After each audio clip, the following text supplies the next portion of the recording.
Hello friend, welcome to my YouTube channel technical question hub. मैं हूं आलोक रंजन और ले आऊं दोस्तों और बॉयलर से रिलेटेड जो है RFCL से जो क्वेश्चन इस समय अपलोड किया है वो, और प्लस जो है इसके अलावा जो है 1000 प्लस क्वेश्चन जो बॉयलर पे ही आधारित है वो जो है वो सब जो है एक इस वीडियो में हम डिस्कस करेंगे। ठीक है, पहले जो है RFCL के साइट पर जो बॉयलर से जो है क्वेश्चन अपलोडेड है उसको देखते हैं।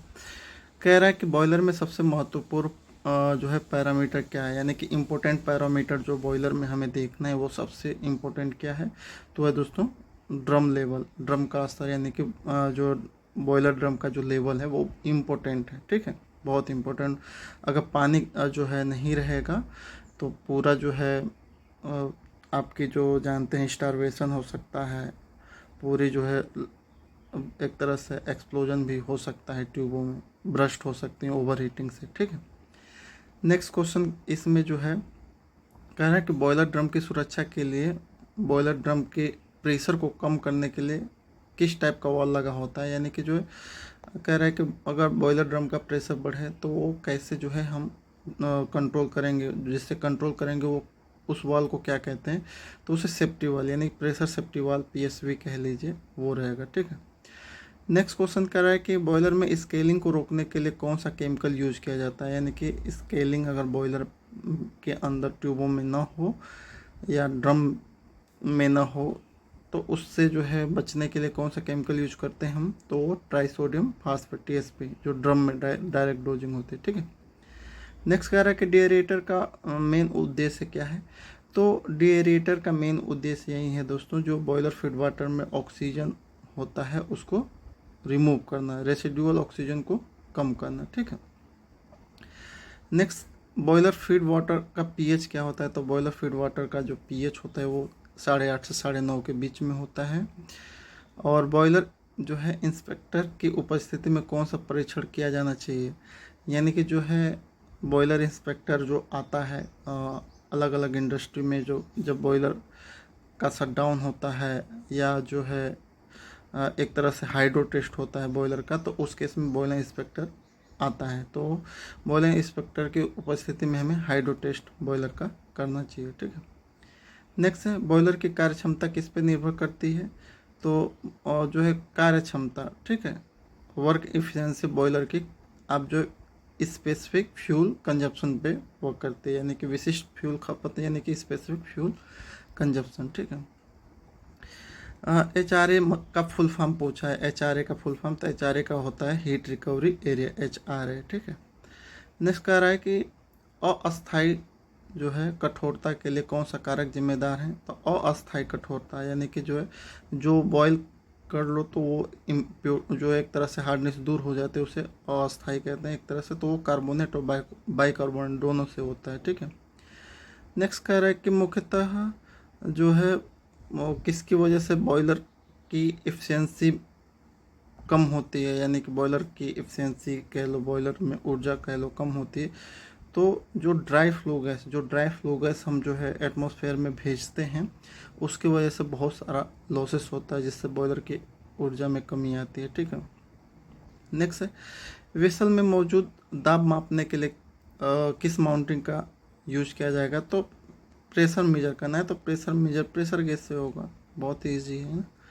नेक्स्ट है समान ऊंचाई की स्टील की एक चिमनी है और ईंट की एक चिमनी है, तो सबसे जो है मतलब ड्राफ्ट क्या होगा, ड्राफ्ट पे क्या इम्पेक्ट पड़ेगा, तो जो स्टील की चिमनी है उसमें जो है ड्राफ्ट जो है अधिक होगा कंपैरिजन किसके, ईंट वाली चिमनी से। ठीक है, तो बाकी जो है अप्रॉक्स 1000 क्वेश्चन बॉयलर पे हमने जो है ऑलरेडी अपलोड किया है, और जैसे ये क्वेश्चन आए हैं दोस्तों अदर एग्ज़ाम में भी ऐसे ही क्वेश्चन आए हैं, अदर एग्ज़ाम के पेपर में जो है, जो मैंने all in one previous year के पेपर में अपने जो है ऑलरेडी जो है अपलोड कर रखा है। इजी इनरोलमेंट है, 250 रुपये का, बहुत ही कम चार्जेस है एक तरह से। कैरियर पे आप जो है अगर थोड़ा बहुत चार्ज कर रहे हो तो खर्च कर रहे हो तो उसका कोई जो है उतना सोचना नहीं है आप लोगों को, तो उसमें अगर आप इनरोल होंगे तो उसमें बॉयलर अटेंडेंट ऑपरेटर जो क्वेश्चन आए हैं वो देख सकते हैं, बहुत अच्छे अच्छे इसमें क्वेश्चन है। ठीक है, तो एक तो ये हो जाएंगे, इनमें जो है प्रीवियस ईयर के बॉयलर पे आधारित क्वेश्चन आए हैं, वो उसका जो है पूरा कॉम्बिनेशन है। और नेक्स्ट में हमने जो है बॉयलर एमसीक्यू पार्ट 1 में 300 क्वेश्चन, बॉयलर एमसीक्यू पार्ट में 350, इसी तरह 3 4 5 पार्ट में हमने जो है अप्रोक्स 1000 क्वेश्चन जो है, जो ऐसे ही सेम क्वेश्चन जो है अपलोड कर रखा है। अगर आपको जो है RFCL में भरे हैं, RCFL में सॉरी, तो इनको ज़रूर जो है सॉल्व करना चाहिए। उन्हीं क्वेश्चनों में से मैं कुछ क्वेश्चन जो है जिसको मुझे लगा कि हमें एक्सप्लेन करना चाहिए आप लोगों के सामने, तो वो क्वेश्चन मैं लाया हूँ, क्योंकि ये क्वेश्चन जो है दोस्तों थोड़ा सा कन्फ्यूजन टाइप के हैं, और समझ लेंगे आप तो रटने से बेहतर है, समझ लेंगे तो आप जो है अच्छे से टिक कर पाएंगे। ठीक है, जैसे बॉयलर माउंटिंग का एग्जांपल पूछा है, तो बॉयलर माउंटिंग में feed check valve, water level gauge glass और ब्लो डाउन वाल्व, ये तीनों हैं। ठीक है, ये क्वेश्चन आया हुआ है, कई बार रिपीटेड हैं, और ये एक तो ये बॉयलर से क्वेश्चन ऐसे हैं जो रिपीटेड हैं, और बहुत मतलब वो एक्सपीरियंस जो 4-5 साल बॉयलर एरिया में काम वाम किया है तो उसको समझ में आ जाएगा। ठीक है, दूसरा क्वेश्चन जो है फीड वाटर पंप जो है किस टाइप का जो है, माउंटिंग है या एसोसरीज है। इसमें बहुत लोग धोखा खा जाते हैं, क्योंकि बॉयलर फीड पंप को समझते हैं कि यार पंप है तो पंप बिना जो है बॉयलर चलेगा नहीं, तो जो है डायरेक्ट जो है बॉयलर माउंटिंग पे मार देते हैं। ठीक है, ठीक, लेकिन ये गलत है दोस्तों। फीड वाटर पंप हमेशा जो है बॉयलर एसोसरीज में लिया जाता है, और इसका रीज़न इसके पीछे क्या है, बॉयलर फीड वाटर पंप को बॉयलर एसोसरीज में क्यों लिया गया है, तो उसका भी एक रीज़न है। जब बॉयलर की डिफिनीसन जो है दी गई, तो अब उसमें यही बताया गया था कि ऐसा वेसल जिसमें जो है एक तरह से 22 या 23 लीटर के आसपास जो है वाटर है, और उस पर माउंटिंग लगा हो और स्टीम बन रही हो, तो एक तरह से वो बॉयलर कह दिया जाता है। ठीक है, उसमें ये नहीं कहा गया था कि जो है पानी जो है भरने के लिए पंप ही मतलब हो। ठीक है, तो इसलिए जो है जब बॉयलर की डिफिनीसन से समझेंगे, बेसिक डिफिनीसन से, तो ये जो है पंप जो है एक तरह से आपका जो है एसेसरीज कहलाएगा। क्योंकि सपोज कीजिए आपको स्टीम बनानी है, तो बैच वाइज भी स्टीम बन सकती है। ड्रम एक बार लेवल ले लो, उसके बाद स्टीम बनाओ, बैच वाइज भी कर सकते हो, उसमें पंप का जो है कोई योगदान नहीं है। या ओवरहेड टंकी लगा लो, जिससे जो है ड्रम में जो है पानी लेवल घटते ही चला जाए। ठीक है, या जो है जैसे आपकी लोकोमोटिव बॉयलर हैं, जो ट्रेन लोकोमोटिव जो है ट्रेन चलती थी, तो उसमें जो है पंप के सहारे न देके एक तरह से पानी का टंकी लगी थी, और जो है फ्लोट टाइप का लेवल गेज से पानी का मेंटेन किया जाता था। तो एक तरह से जब बेसिक अगर बॉयलर के डेफिनेशन से समझेंगे, तो पंप की कहीं जिक्र नहीं है, पानी आप किसी भी वे में भर सकते हो। ठीक है, तो इसलिए जो feed water pump as a boiler accessories कहा जा रहा है। ठीक है, नेक्स्ट है most important fitting in boiler. Boiler की सबसे इम्पोर्टेंट फिटिंग कौन सी है, तो वो सेफ्टी वाल है। सेफ्टी वाल के बिना जो है बॉयलर जो है एकदम जो है रिस्कफुल है। कंट्रोल एलिमेंट जो बॉयलर के क्या क्या हैं, तो एक तो बॉयलर का ड्रम लेवल होता है, स्टीम का फ्लो होता है, वाटर का फ्लो, ये 3 जो हैं जो बॉयलर के कंट्रोलिंग एलिमेंट हैं। ठीक है, बाकी और 2 एलिमेंट 1 एलिमेंट जो है अभी हम आगे डिस्कस करेंगे। एओपी किस टाइप का, ऑयल एक्सिलरी पंप जो है किस टाइप का पंप होता है। स्टीम टरबाइन अगर है कोई तो उसमें एओपी लगा होता है, तो एओपी मोस्टली गियर टाइप के पंप होते हैं। हाइड्रो टेस्ट जो है हम करते हैं, ये एक्सपीरियंस बेस पे क्वेश्चंस हैं लगभग। तो हाइड्रो टेस्ट अगर आपको करना है, ठीक है, तो हाइड्रो टेस्ट अगर आपको करना है तो किस प्रेशर तक हाइड्रो टेस्ट होता है, तो देखिए बॉयलर का जो ऑपरेटिंग प्रेशर है उसके 1.5 गुना पे हम हाइड्रो टेस्ट करते हैं। जैसे कोई बॉयलर है, बॉयलर 100 kg पर सेंटीमीटर स्क्वायर उसका प्रेशर है, तो उसका हाइड्रो टेस्ट करना है तो उसका 1.5 यानी कि 150 kg तक हाइड्रो टेस्ट कीजिए। और हाइड्रो टेस्ट से पूछता है कि जो है कितने मिनट हम जो है हाइड्रो टेस्ट पे जो स्टेबल प्रेशर रखना अनिवार्य है, तो अलग अलग बुक में अलग अलग लिखा है। जैसे कोई बुक जो है 30 मिनट कह रही हैं, कोई 20 मिनट, तो मोस्टली जो 30 मिनट है वो सफिशिएंट है, ठीक है। O2 अगर जो है, अगर प्रॉपर कंबसन हो रहा है या नहीं, तो कैसे हमें चेक करना है, तो O2 एनालाइजर, अगर O2 एनालाइजर में जो है 1 ppm 2 ppm या 3 ppm जो भी ऑक्सीजन अगर मिल रही है, तो समझिए कि जो है प्रॉपर कंबसन हो रहा है। इम्प्रॉपर के लिए जो है हम CO देखते हैं, फ्लू गैस में अगर CO आ रही है तो इम्प्रॉपर कंबसन माना जाएगा, ठीक है। नेक्स्ट क्वेश्चन कह रहा है कि अगर ड्रम का लेवल गेज जो ग्लास है, लेवल गेज ग्लास अगर फट जाए, ब्रोकन टूट जाए, तो उसको आइसोलेट करना है। तो सबसे पहले जो है स्टीम आर्म को आइसोलेट करेंगे या वाटर आर्म को, ये क्वेश्चन आ चुका है दोस्तों। आप जानते हो कि ड्रम के लेबल में जो है, जो नीचे से टैपिंग है वो वाटर है, जो ऊपर से टैपिंग है वो स्टीम की है। और अगर गेज ग्लास फट जा रहा है तो आपको सबसे पहले वाटर साइड से आइसोलेशन करना या स्टीम साइड से, ये इस क्वेश्चन का मेन है। तो जब ड्रम लेवल का गेज ग्लास जो है टूट जाए, तो अगर आपको आइसोलेट करना है तो सबसे पहले आप जो है वाटर, पानी का जो वाल है उसको आइसोलेट करेंगे, उसके बाद जो है स्टीम का वाल, ठीक है। इसी का वाइस वर्सा उल्टा ले लीजिए। अगर ड्रम का जो लेवल गेज ग्लास है उसको लाइन में लेना है, तो सबसे पहले आप क्या करते हो, तो जो है ड्रेन वेन खोलने के बाद हम सबसे पहले जो है स्टीम आर्म को पहले क्रैक ओपन करते हैं, हीटिंग करते हैं। हीटिंग करके जब टेम्परेचर बढ़ जाता है तब जो है वाटर आर्म को खोलते हैं, ठीक है। नेक्स्ट है, अगर ड्रम की PSV पॉप करती है तो ड्रम का लेवल क्या होगा। तो ड्रम का जैसे PSV पॉप की, तो ड्रम का लेवल जो है बढ़ जाएगा। क्यों बढ़ जाएगा दोस्तों, देखिए pressure, high pressure, high temperature, high जो है स्टीम कंजप्शन, ठीक है। जब PSV पॉप कर दी तो प्रेशर हो गया ड्रम का लो, टेम्परेचर हो जाएगा कम और स्टीम फॉर्मेशन भी हो जाएगा कम।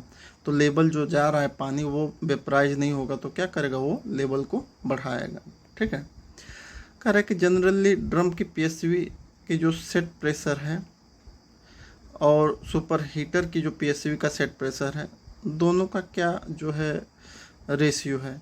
तो मतलब रेशियो कह रहे हैं कि उसमें सेट पॉइंट में क्या अंतर है। तो ड्रम की जो PSV होती है दोस्तों, उसकी जो सेट प्रेशर है वो ज़्यादा रखते हैं, और सुपर हीटर की PSV को हम क्या रखते हैं, कम रखते हैं।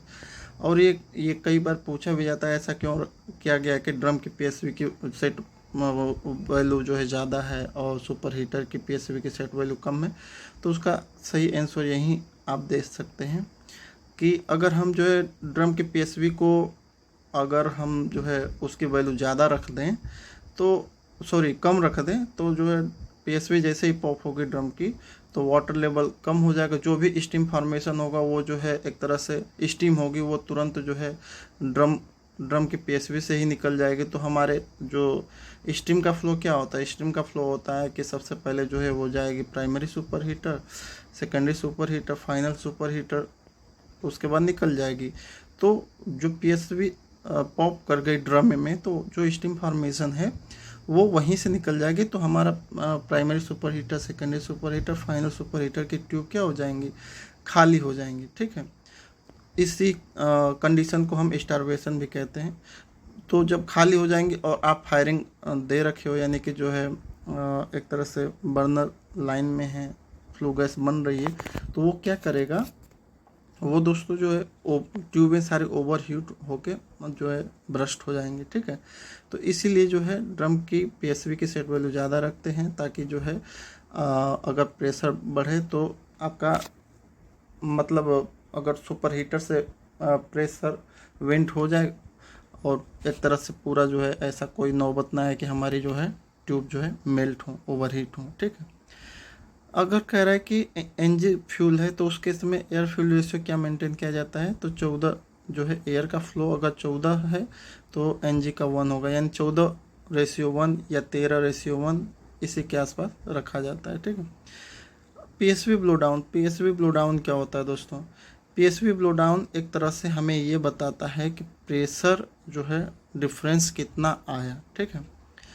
तो ये PSV का ब्लो डाउन का फार्मूला क्या होता है या पीएसवी ब्लो डाउन कैसे निकालते हैं। तो पीएसवी ब्लो डाउन निकालने के लिए आपको ये पता होना चाहिए कि पीएसवी की सेट प्रेशर कितनी है जिस पे वो फुल्ली ओपन हो जाएगी, और पीएसवी की रीसेट प्रेशर कितनी है जिस पे वो फुल्ली क्लोज हो जाएगी। जैसे कोई पीएसवी है जो 100 केजी के प्रेशर पे खुल जा रही है और 90 केजी के प्रेशर पे जो है वो जैसे ही प्रेशर 90 केजी आ जा रहा है तो वो बैठ जा रही है, पूरी तरह से क्लोज हो रहा है, फुली ओपन फुली क्लोज की कंडीशन आपको लेनी है।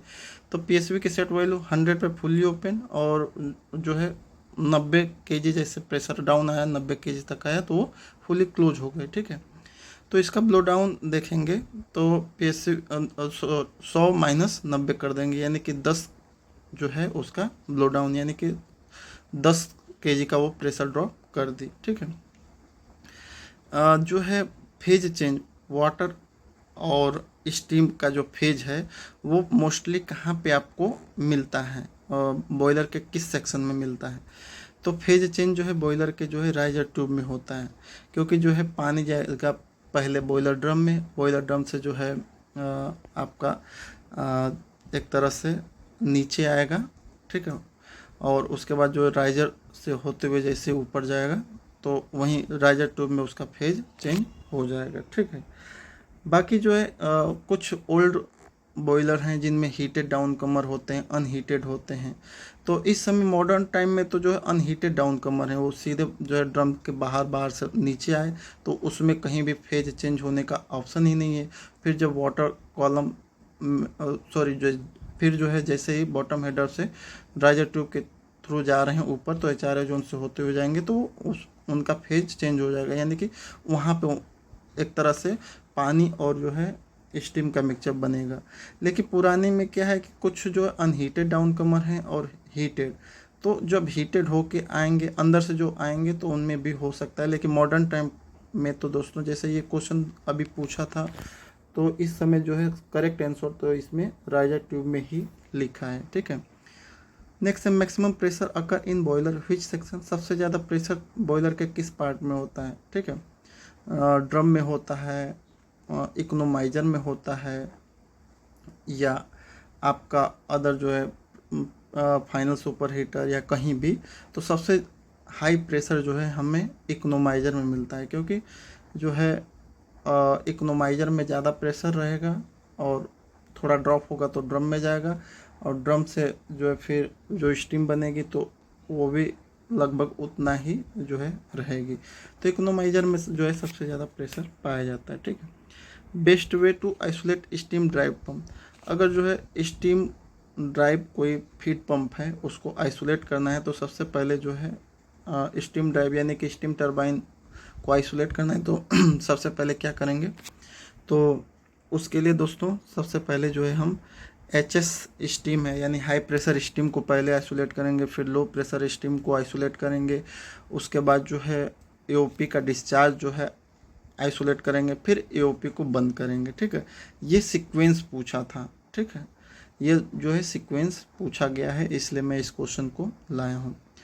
वीसीबी का फुल फॉर्म पूछा गया है तो वैक्यूम सर्किट ब्रेकर होता है, ये गैस टरबाइन का एक तरह से उसमें पढ़ेंगे तो गैस टरबाइन में जो वीसीबी, पीसीसी, एमसीसी या जो है बस बार या जनरेटर ये सारे जो हैं आएंगे उसमें। ठीक है, कह रहा है कि अगर बर्नर को कोई एनजी से जलने वाला बर्नर है, अगर उसको लाइन में लेना है तो जो है एनजी हेडर का जो प्रेशर है वो क्या होगा, कम रखना पड़ेगा या ज़्यादा रखना पड़ेगा। तो बर्नर अगर लाइन में लेना है तो एनजी हेडर का प्रेशर स्लाइटली बढ़ा दीजिए, अगर काटना है तो घटा दीजिए। ये होता है दोस्तों। एक ये न्यूमेरिकल है दोस्तों जो है मेरे उसमें अपलोड किया गया क्वेश्चन है तो उसको मैं सॉल्व करके दिखा दिया हूँ कि कोई बॉयलर है जो सेचुरेटेड स्टीम जो है 2 टन पर हावर दे रहा है। ठीक है, कितने प्रेशर पे, 7 केजी के प्रेशर पे। फिर कह रहा है कि अगर फीड वाटर का टेम्परेचर 80 डिग्री हो और फर्नेस ऑयल का कंजप्शन जो है 140 केजी पर हावर हो तो बॉयलर की एफिशिएंसी निकालिए। और दे रखा है जो आपकी जीसीवी है, ग्रॉस कैलोरीफिक वैल्यू की वैल्यू 10,000 है, और एंथैल्पी ऑफ स्टीम की को दे रखा है 660 किलो कैलोरी पर केजी। तो अगर हमें डायरेक्ट मेथड निकालना है तो एफिशिएंसी हमारा हो जाएगा आउटपुट ऑफ स्टीम, कितना आउटपुट निकाल रहा है, और एच जी यानी एंथैल्पी ऑफ स्टीम माइनस जो है फीड वाटर का टेम्परेचर, और अपान जो है क्यू ऑयल जो कंजप्शन है केजी पर हावर में, और जीसीबी जो ऑयल है हमारा फर्नेस ऑयल उसका जो है ग्रॉस कैलोरीफिक वैल्यू। तो सारी वैल्यू रख लीजिए, 2000 गुणे 660 माइनस 80 अपन 140 गुणे 10,000, तो 82.85 जो है उसका एफिशिएंसी निकल के आ जाएगा। ठीक है, नेक्स्ट क्वेश्चन ये है कि वेट प्रिजर्वेशन जब हम करते हैं बॉयलर का तो क्या यूज करते हैं। तो देखिए प्रिजर्वेशन क्या होता है, तो जैसे दो बॉयलर हैं, एक बॉयलर चल रहा है और एक स्टैंड बाई में बंद पड़ा है। तो जब बॉयलर बंद हो जाता है तो उस केस में जो उसमें जो ऑक्सीजन एक तरह से ऑक्सीजन मॉइस्चर ये सब क्या करते हैं, ट्यूबों को कोरोट कर सकते हैं, है ना। अगर उनको वैसे ही रख दिया जाए तो ऑक्सीजन या जो है वाटर कंटेंट या मॉइस्चर जो भी है वो क्या करेगा कि उसको कोरोट कर देगा, उनके ट्यूबों को ड्रम को जो है क्या करेगा, इनसाइड कोरोजन कर सकता है या स्केलिंग कर सकता है। तो इसलिए जो है हम क्या करते हैं, ऐसा तरीका अपनाते हैं कि जो है ये प्रॉब्लम ना हो। तो उसके लिए हमें दो टाइप की जो है प्रोसेस अप्लाई करते हैं। एक तो ड्राई जो है प्रिजर्वेशन ऑफ बॉयलर करते हैं, तो उसमें क्या करते हैं हम dry air, pure dry air जिसमें मॉइस्चर एकदम कुछ ना हो, उसको जो है पूरा सर्किट में घुमा देते हैं, जो है ड्रम से primary super heater, secondary super heater, final super heater, ऐसे वेंट। ठीक है, पूरा ड्राई, तो जितना भी ऑक्सीजन या आपका मॉइस्चर है वो सब क्या हो जाएगा, ख़त्म हो जाएगा। नहीं तो दूसरा हम तरीका अपनाते हैं, उसमें जो है पानी का बॉयलर फीड वाटर का जो है सर्कुलेशन करा लेते हैं, लेकिन उसमें जो है हाइड्रोजन जो है 200 ppm मेंटेन करते हैं। उस पानी में हाइड्रोजन 200 ppm मेंटेन करेंगे और पूरा रिसर्कुलेशन करा देंगे, तो जो भी ऑक्सीजन वगैरह होगा वो रिमूव हो जाएगा। ठीक है, नेक्स्ट है करा कि यदि if there is no water inside the tube and it exposed hot air flow gas then tube server overheat, this situation is called. करा कि अगर ट्यूब के इनसाइड जो है पानी ना हो और फ्लू गैस आप देते जा रहे हो जिससे जो है ट्यूब ओवरहीट हो जा रही है, तो उसे क्या कहेंगे उस प्रोसेस को, तो उसको स्टारवेशन कहेंगे। ठीक है, क्रिटिकल प्रेशर और टेम्परेचर बॉयलर का क्या होता है, तो दोस्तों 221.2 बार, और टेम्परेचर होता है 374.15। ठीक है, थर्मल पावर प्लांट किस साइकिल पे वर्क करता है, तो ये रैंकाइन साइकिल हो जाएगा। ठीक है, और कभी कभी रैंकाइन साइकिल का पूछ लेगा कि क्या कौन कौन से जो है इसमें प्रोसेस हैं, तो इसेंट्रोपिक और आइसोबैरिक दो हैं। ठीक है, ये सब थोड़ा बेसिक पढ़ लीजिएगा। कह रहा है if water level increase as a critical level we maintain by, कह रहा है अगर ड्रम का लेवल जल्दी से बढ़ गया, जो सर्टेन लेवल आपने बना रखा है कि 60% ड्रम का लेवल होना चाहिए, वो 80% पहुंच गया, तो आपको भाग के फील्ड से सबसे पहले क्या करना है, तो ड्रम का लेवल मेंटेन करना है। ड्रम का लेवल मेंटेन करने के लिए आप क्या कर सकते हो, जो सीवीडी वाल है, क्लोज ब्लो डाउन वाल जो है उसको बढ़ा सकते हो, या फीड वाटर को भी आइसोलेट कर सकते हो जो फीड स्टेशन से, लेकिन हमें बचाना है ड्रम ओवरफ्लो नहीं ना कर जाए, नहीं तो वो पूरा पानी जो है आ जाएगा primary secondary final super heater में। ठीक है, सिंगल एलिमेंट कंट्रोलर क्या होते हैं दोस्तों, जो सिंगल एलिमेंट कंट्रोलर होते हैं तो ये ओनली ड्रम के लेवल को देख के, ठीक है, ओनली ड्रम के लेवल को देखते हुए जो हम लेवल को कंट्रोल करते हैं तो सिंगल एलिमेंट कंट्रोलर कहलाता है। यदि हम जो है टू एलिमेंट कंट्रोलर यानी कि स्टीम का फ्लो भी देखते हैं और ड्रम का लेवल भी देखते हैं, ये कई बार कंफ्यूज करता है कि टू एलिमेंट लेवल कंट्रोलर में क्या क्या कंट्रोलिंग देखते हैं। तो ऑप्शन आपको दे देगा स्टीम का फ्लो और ड्रम लेवल, या कह देगा फीड वाटर और ड्रम लेवल। तो हमेशा स्टीम का फ्लो और ड्रम लेवल ये रट्टा मान लीजिए कि स्टीम का फ्लो देखते हैं और ड्रम लेवल देखते हैं। ठीक है, किसमें, टू एलिमेंट। 3 एलिमेंट में आपका ड्रम लेवल भी हो जाएगा, स्टीम का फ्लो भी हो जाएगा और जो है फीड वाटर का भी फ्लो हो जाएगा, 3 जुड़ जाएंगे। ठीक है, डिएरेटर क्या है, तो डिएरेटर एक तरह से direct contact type heat exchanger, जैसे आपने एक कूलिंग टावर को पढ़ा है कि कूलिंग टावर एक तरह से डायरेक्ट कंटेक्ट हीट एक्सचेंजर है, वैसे ही जो ये डेरिएटर भी है, ठीक है। टरबाइन की हीट रेट किस में इसकी जो यूनिट होती है किस में होती है, तो किलो कैलोरी पर किलोवाट हावर होती है। कह रहा है कि मॉडर्न टाइप के बॉयलर में जो वाटर का फ्लो है वो कहाँ से कहाँ तक होता है, यही मैंने क्वेश्चन पीछे भी डिस्कस किया था। तो बॉटम टू टॉप, जो ड्रम से पानी सीधे जो है अनहीटेड डाउन कमर से सीधे ड्रम बॉटम हेडर में आएगा और फिर बॉटम हेडर से ये जो टॉप जाएगा राइजर ट्यूब के थ्रू होके मॉडर्न टाइम में, इस समय में, ठीक है। ड्रम किस मटेरियल का बना है, तो एलॉयस स्टील इसका हो जाएगा। सेचुरेटेड वाटर अगर 100 डिग्री पे है तो उसकी डेंसिटी क्या होगी, तो 958 kg पर मीटर क्यूब हो जाएगी। सिलिका जो है किस प्रेशर पे जो है स्टीम के साथ जो है मतलब चली जाती है या इवोपरेट हो जाती है, तो 80 बार, अगर 80 बार से ऊपर आप प्रेशर ले जाएंगे तो उस समय चांस है कि सिलिका भी स्टीम के साथ मिलके आगे चली जाए, ठीक है। इन 3 क्वेश्चन में से एक क्वेश्चन जरूर पूछता है कि पाइप का design, pipe is design by, तो एन बिनोमिनल बोर से, और ट्यूब जो होता है और ओडी आउटसाइड डायमीटर से, और साइज ऑफ बॉयलर की अगर पूछेगा तो इनसाइड डायमीटर एंड थिकनेस से, ठीक है। और टेम्परेचर को हम एक तरह से डी सुपर हीटर भी कहते हैं। तो ये क्या काम करता है, तो ये स्टीम के टेम्परेचर को कंट्रोल करता है, ठीक है। नेक्स्ट है at atmospheric pressure the latent heat of vaporization कितना माना जाता है, तो 540 किलो कैलोरी पर केजी हो जाएगा।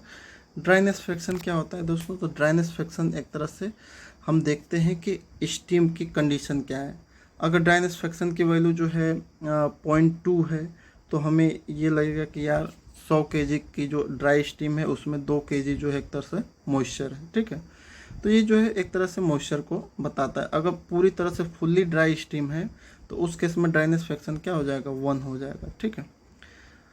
इस पे न्यूमेरिकल आता है, तो न्यूमेरिकल के लिए फार्मूला याद कर लीजिए, वेट ऑफ ड्राई स्टीम का कितना वेट है और वेट ऑफ टोटल स्टीम, ठीक है, कितना है और टोटल स्टीम है। नेक्स्ट है कह रहा है कि कंबसन के लिए जो है क्या क्या रिक्वायर्ड होता है, तो कंबसन के लिए हमारा जो है 3T होता है, फ्यूल होता है और ऑक्सीजन होता है। 3T में आपका टाइम, टेम्परेचर, टर्बुलेंस हो जाएगा, और फ्यूल में आपका जो है जो भी फ्यूल है और ऑक्सीजन, ये 3 चीज़ चाहिए जो है कंबसन के लिए। RLA का फुल फॉर्म देखिए, इसमें भी कंफ्यूजन बहुत लोगों को है। रिमेनेंट लाइफ असेसमेंट ये भी सही है, रेसिडुअल लाइफ असेसमेंट ये भी सही है। अगर बोथ है तो दोनों, तो जैसे ए में आपको दे दिया रिमेनेंट लाइफ असेसमेंट और दूसरे में दे दिया रेसिडुअल लाइफ असेसमेंट, तीसरा दे दिया बोथ ए एंड बी, तो आप बोथ को लगाएंगे, ठीक है। तो इसमें कन्फ्यूजन नहीं होना है, ठीक है। एक क्वेश्चन अभी याद आ रहा है जो पूछा गया था, उसमें ये क्वेश्चन था दोस्तों, जैसे आपको लोड बढ़ाना है, बॉयलर का लोड बढ़ाना है, इसमें मैं ऐड नहीं किया हूँ। तो अगर आपको बॉयलर का लोड बढ़ाना है तो आपको फ्यूल और एयर दोनों बढ़ाना पड़ेगा। तो उस केस में आप सबसे पहले किसको बढ़ाओगे, फ्यूल को बढ़ाओगे या एयर को बढ़ाओगे, ठीक है। तो इसका कमेंट करके बताइएगा कि अगर आपको बॉयलर का लोड कह दिया जाए कि अब लोड बढ़ाओ, जैसे 50 kg, कोई जो है जैसे 100 टन का बॉयलर है लेकिन कभी मतलब रिक्वायरमेंट नहीं थी, तो आप जो है आपको 100 टन की रिक्वायरमेंट नहीं थी तो आप जो उसको 60 टन पर हावर पे ऑपरेट कर रहे थे, और फिर अगर रिक्वायरमेंट बढ़ गई, बोला गया कि भैया जो है अब 60 नहीं, अब जो है हमें फुल लोड चाहिए, 100 और जो है टन स्टीम बनानी है, तो उस केस में आप क्या करोगे, अगर आप ऑपरेटर हो तो क्या करोगे, क्या आप जो है फ्यूल को पहले बढ़ाओगे या जो है एयर को पहले बढ़ाओगे, क्योंकि एयर और फ्यूल रेशियो ही मेंटेन करना है आपको। तो पहले एयर बढ़ाना है या फ्यूल बढ़ाना है, वो कमेंट करके आप बताइएगा। बाकी दोस्तों इससे जो है इसके आगे के सारे जो है अगर MCQ आपको चाहिए तो ज़रूर इनरोलमेंट हो जाइए, ठीक है। बहुत बच्चे इनरोल हो के अच्छा रिस्पॉन्स दे रहे हैं, ठीक है। तो मिलते हैं दोस्तों नेक्स्ट वीडियो में। थैंक्स फॉर वॉचिंग, ठीक है। जय हिंद।